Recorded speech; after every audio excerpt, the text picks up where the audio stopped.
ఉంచుకోవచ్చు అనడానికి ఒక చిన్న చిట్కా అన్నమాట.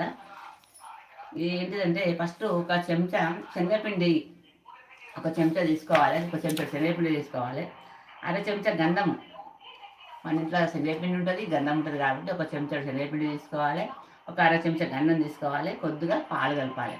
ఒక చెంచా శనగపిండి, అర చెంచా గంధము, కొంచెం పాలు మొత్తం కలిపి 15 నిమిషాలు తర్వాత అయితే అది మొత్తం కలిపి మిశ్రమంగా తయారు చేసుకొని ముఖానికి పెట్టుకోవాలి.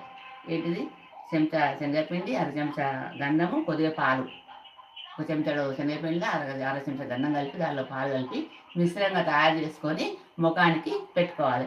పెట్టుకొని ఒక 15 నిమిషాల తర్వాత కొన్ని గోరువెచ్చని నీటితోటి శుభ్రంగా కడిగేసుకోవాలి.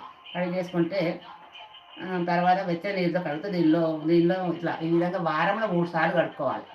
వారం రోజుల్లో 3 సార్లు ఒక చెంచాడు శనగపిండి, అర చెంచా గంధము, కొన్ని పాలతో మిశ్రమం తయారు చేసుకొని అది వేడి నీళ్ళతోటి పెట్టుకొని 15 నిమిషాల తర్వాత వేడి నీళ్ళతోటి కడుక్కోవాలి.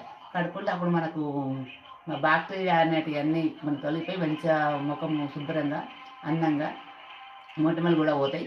కాబట్టి ఇంకా వారంలో 3 సార్లు చేసుకుంటే మన ముఖం చాలా అందంగా కనిపిస్తుంది, మంచి ఫలితం వస్తుంది. ఇది ఒకటోది.